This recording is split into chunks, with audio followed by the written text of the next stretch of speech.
오늘 은혜 받고 성취될 하나님의 말씀은 누가복음 8장 16절에서 18절 말씀입니다. 16절 제가 읽고 17절 여러분 읽으시고 18절 같이 읽도록 하겠습니다. 누구든지 등불을 켜서 그릇으로 덮거나 병상 아래에 두지 아니하고 등경 위에 두나니 이는 들어가는 자들로 그 빛을 보게 하려 함이라.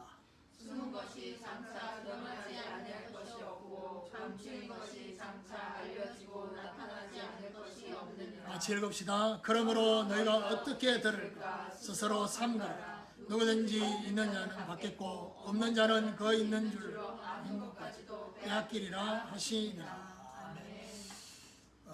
우리 교도가 말씀을 가지고 등경 위에 등불이라는 제목으로 말씀을 전가하기로 원합니다. 우리 옆에 분하고 인사합시다. 복음을 위하는 자 됩시다. 복음을 위하는 자 됩시다. 우리 지난 주간에 하나님 나라의 비밀이라는 제목으로 말씀을 받았습니다. 씨 뿌리는 비유를 통해서 허락된 자를 하나님이 구분하시는. 자, 그러면서 지난 주간에 우리가 이 비유에 대한 말씀을 하기 전에 예수님과 함께한 자들이 있었다 했습니다. 항상 함께한 사람은 12제자였고 특별히 지난 주간에 언급된 여러 여자들이 있었다 했습니다. 결국 은혜 받은 만큼 주님을 섬기는데 성경에 보면 말하냐 자기 소유를 가지고 주님을 섬겼다. 그 말은 무슨 말이죠? 복음사역에 하나님 나라의 비유를 통해서 비유의 뜻을 제자들에게만 알려주셨다. 허락하셨다. 그러면 결국에는 길가와 같고 바위 그리고 가시밭과 같은 이 심령은 뭐죠? 사단의 공격을 이기지 못한다 했습니다. 내면에 또 외적으로 결국 옥토는 뭐죠? 이런 사단의 공격을 이기고 인내로서 결실하게 되는 그런 것들을 볼 수 있습니다. 자, 지난 주간에 그 비유의 말씀에 이어서 오늘은 등경 위의 등불에 대해서 우리 주님이 비유로 말씀하고 있습니다. 특별히 이 말씀을 하는 중요한 의도가 뭐냐? 어두움의 세상. 어두움의 세상 가운데 절대로 필요한 것은 등불이라는 것입니다. 저와 여러분이 가진 수준이나 또 우리의 이런 여러 가지 처지나 이런 거는 그 다음 문제고요. 이 세상에는 뭐가 필요하냐? 등불이 필요하다는 것입니다. 자, 그러면서 우리가 본문의 말씀을 들어가기 전에 좀 구분해야 될 게 있습니다. 그게 바로 뭐냐? 등과 등불을 구분해야 됩니다. 등은 결국 뭘 말하냐? 우리의 인생을 말합니다. 우리 자신을 말합니다. 그러면 등불은 뭘 말하느냐? 성령의 기름으로 등불이 우리를 통해서 나타나는. 그러면 또 한 가지 구분해야 될 게 뭐냐? 등불과 등경입니다. 오늘 제목이 등경 위에 등불이잖아요. 그러면 등불을 밝힐 수 있도록 이 등경은 뭘 말하느냐? 저와 여러분에게 주어진 삶과 위치를 말합니다. 하나님이 저와 여러분에게 각자에게 주어진 삶이 있습니다. 그리고 저와 여러분의 위치가 있습니다. 가정에서 또 저와 여러분 하는 일 속에 인간관계 속에 분명히 이 위치가 있습니다. 그것이 바로 뭐죠? 등경의 의미가 있다. 자, 오늘 저와 여러분 우리 인생을 통해서 우리에게 주어진 삶과 위치를 통해서 등불이 사실적으로 밝혀지는 이런 중요한 축복이 있기를 예수 그리스도 이름으로 축원합니다. 그럼 첫 번째로 어두움을 밝히는 등불입니다.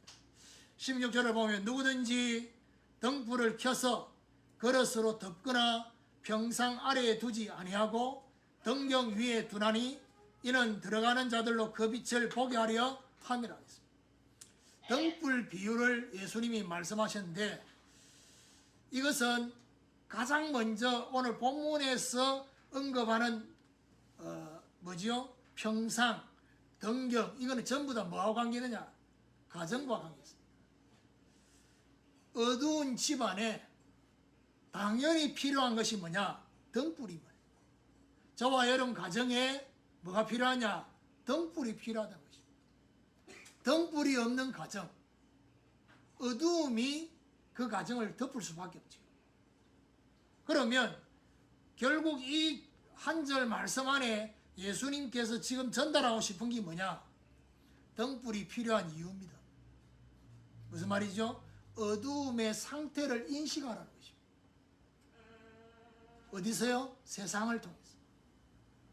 그리고 저와 여러분의 가정을 통해서 어두움의 상태에 있다는 사실을 인식하라는 거죠.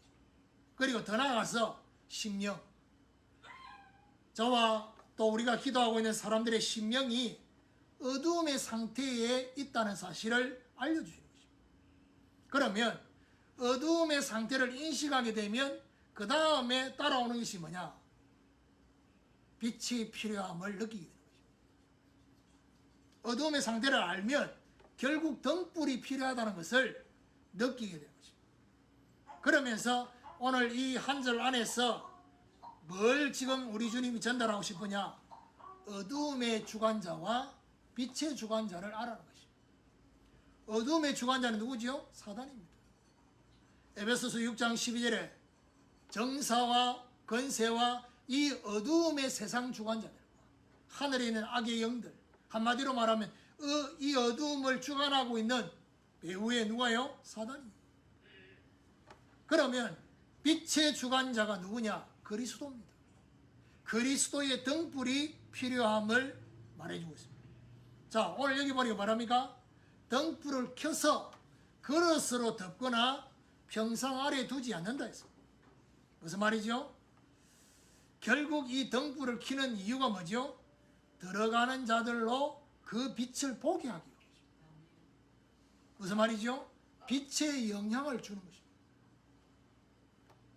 신앙생활이 뭐냐? 구원을 받기 위한 게 신앙생활입니다. 구원받은 자가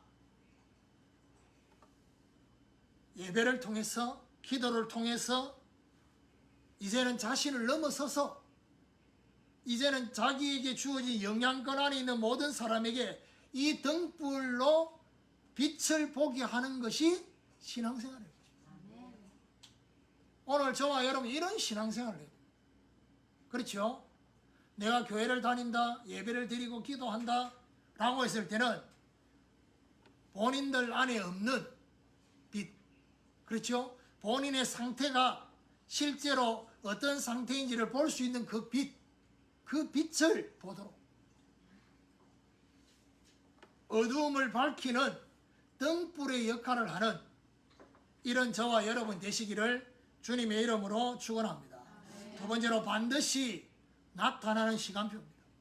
17절에 보니까 숨은 것이 장차 드러나지 아니할 것이었고 감추인 것이 장차 알려지고 나타나지 않을 것이 없느니라.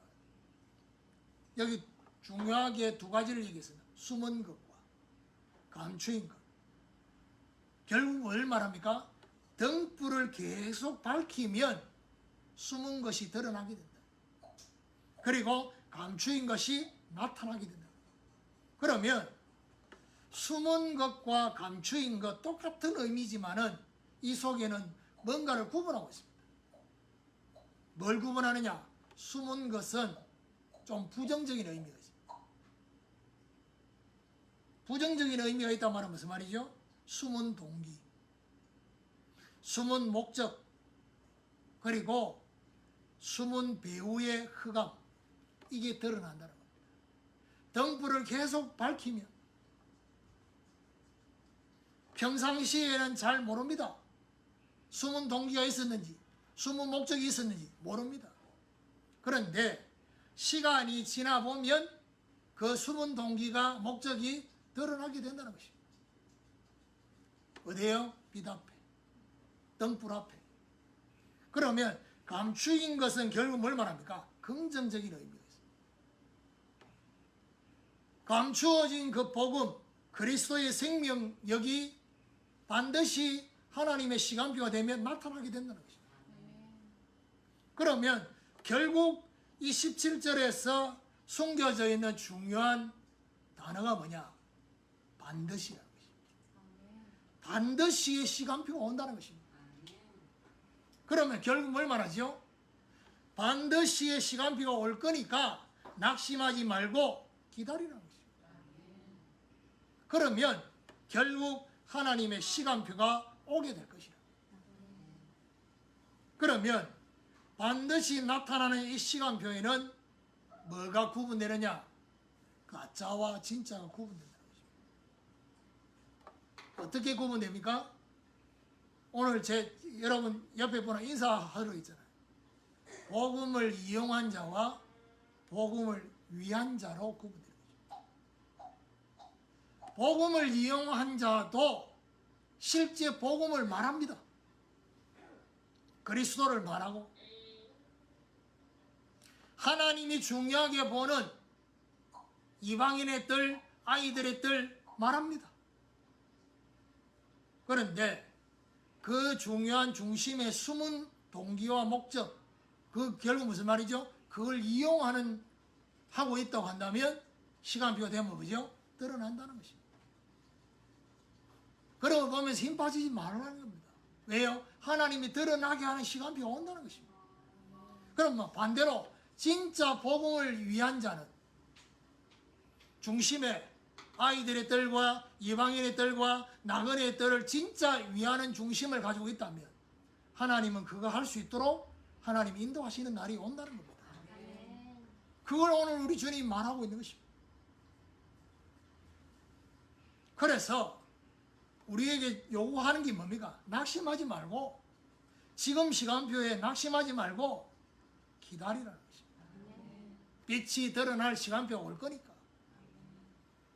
세 번째로 있는 자와 없는 자의 결과입니다. 18절에 보니까 그러므로 너희가 어떻게 들을까 스스로 삼가라. 누구든지 있는 자는 받겠고 없는 자는 그 있는 줄로 아는 것까지도 빼앗기리라 하시니라. 자, 여기서 있는 자와 없는 자 뭘 말합니까? 복음입니다. 복음이 있는 자와 없는 자, 그것도 어떤 복음입니까? 기복이 아닙니다. 본질의 복음. 본질의 복음이 있는 자와 없는 자로 구분이 된다는 것입니다. 그래서 뭐라고 말합니까? 어떻게 들을까 삼가라 했습니다. 무슨 말이죠? 본질을 중요하게 생각하면서 들을 수 있다. 여러분, 제가 전에도 말씀드렸습니다. 본질을 중요하게 생각하는 사람과 이 본질의 복음보다는 이것 때문에 얻어야 될 나의 기도 제목, 기복이죠. 그게 더 중요한 사람. 이거는요, 시간이 지나보면 합니다. 그리고 언제 다 구분되느냐? 문제 앞에 구분됩니다. 기복주의자들이 어디서 중요하게 상처를 받고 낙심하는 줄 압니까? 문제가 오는 거죠. 본인이 하나님을 믿고 신앙생활하고 내가 예수 이름으로 기도하는 목적이 뭐죠? 잘 되기 위한 건데 잘 안 된단 말이에요. 그러니까 하나님한테 삐끼고 힘 빠지고 낙심하고. 그런데 본질을 중요하게 생각하는 사람은 그렇게 힘들어진 그 문제가 본질 되게 하는 과정임을 알게 됩니다. 그게 다른 겁니다. 그래서 여기 중요한 말이 뭐죠? 있는 자는 받겠고 없는 자는 그 있는 줄로 아는 것까지 빼앗기리라 했습니다. 무슨 말이죠? 복음이 있는 자는 근원적인 영적인 것과 함께 육신적인 것까지도 받게 된다는 것입니다. 복음이 없는 자는 어떻게 해요? 육신적인 것, 지금 있다고 말하는 그 육신적인 것까지도 빼앗기게 된다는 것입니다. 어떻게 이게 나타날 거냐? 빛으로 구분해 보면요, 지금은 없는데 시간이 지날수록 육신적인 것까지도 따라오게 되는 그 결과는 뭐를 통해서 구분되느냐? 보여지는 지혜가 있다는 것입니다. 어디서요? 지금. 그런데 있는 것까지도 빼앗기는 사람의 특징이 뭐냐? 보여지지 않는 아둔함 때문에. 안 보인다는 겁니다.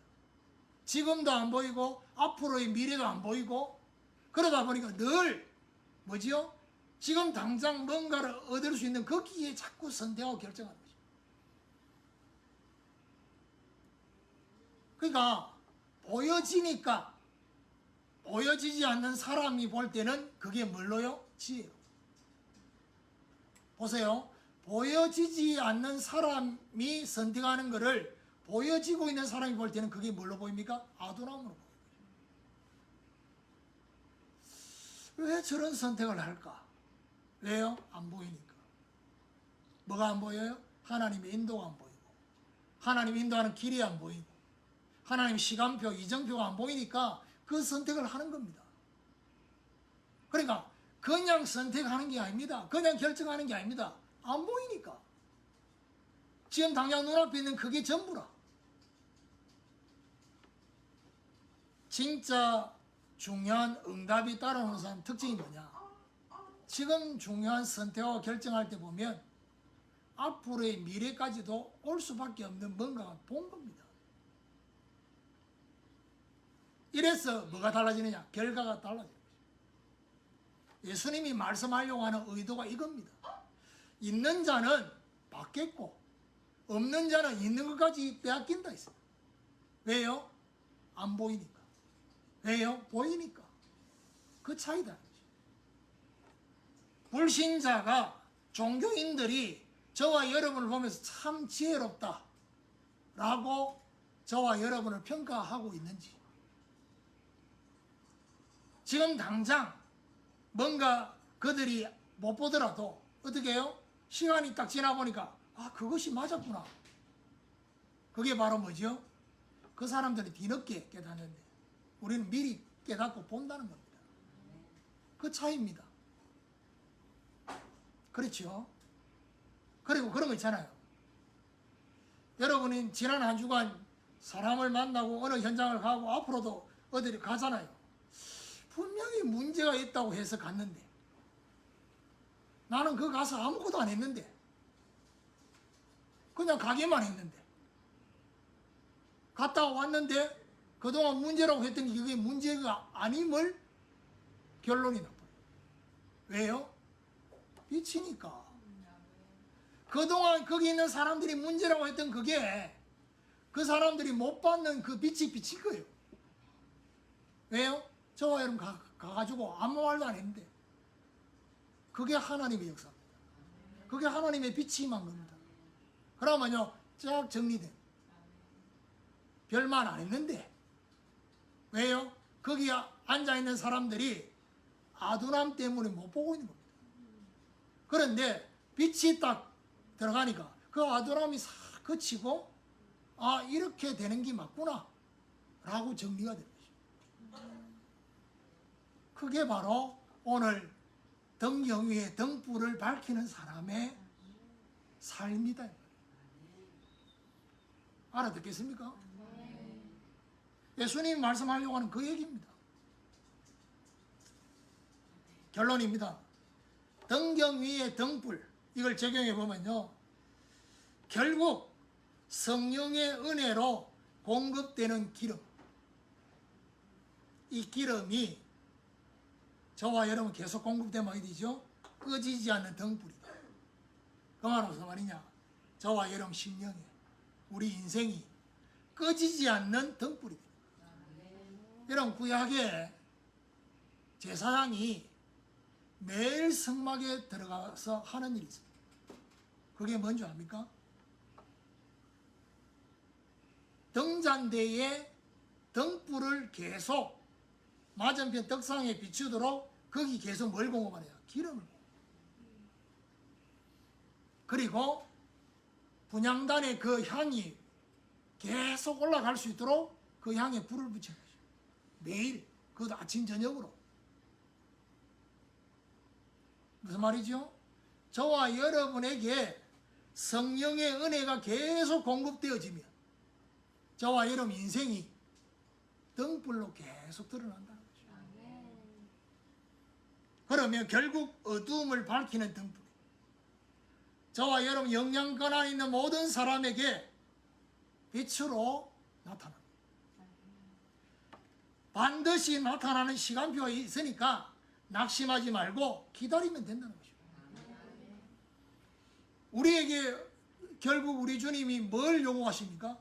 복음을 이용하는 자가 아니라 복음을 위하는 자가 되라는 것입니다. 정말 숨은 것이, 감추인 것이 드러날 때가 올 거니까 복음을 이용하는 자가 되지 말고 본인들의 기도 제목, 본인들의 동기 목적, 본인들이 가지고 있는 상처를 덮기 위해서 복음을 이용하지 말고 복음 자체를 위하는 인생이 되라는 것입니다. 그러면 결국 복음이 있는 자와 복음이 없는 자 결국 어떻게 나타나느냐? 지혜와 아둔함의 결과로 나타난다는 것입니다. 저와 여러분에게 세상의 지혜가 아니라 성령께서 가르치신 그 지혜로 저와 여러분이 나타나는 거예요. 그러면 결국 어떻게 됩니까? 오늘 이 중요한 말씀과 연결되는 것이 마태복음 5장 16절입니다. 예수님이 너희는 세상의 소금이요 너희는 세상의 빛이라고 말씀하시면서 5장 16절에 뭐라고 하느냐? 이같이 너희 빛이 모든 사람 앞에 비치게 하여 그들로 너희 착한 행실을 보고 하늘에 계신 너희 아버지께 영광을 돌리게 하라는 것입니다. 빛을 비추는 착한 행실. 세상 사람들이 말하는 그런 행실이 아니라 그들에게 가장 중요한 필요한 뭐지요? 어두움에 필요한 그 빛을 비춤으로써 하나님께 영광을 돌리는 역사. 누굴 통해서요? 저와 여러분 통해서. 우리만이 아니라 우리를 만나는 사람이 하나님을 찬송하게 되고 하나님께 영광 돌리는 그런 귀한 은혜가 있게 되기를 예수 그리스도 이름으로 축원합니다.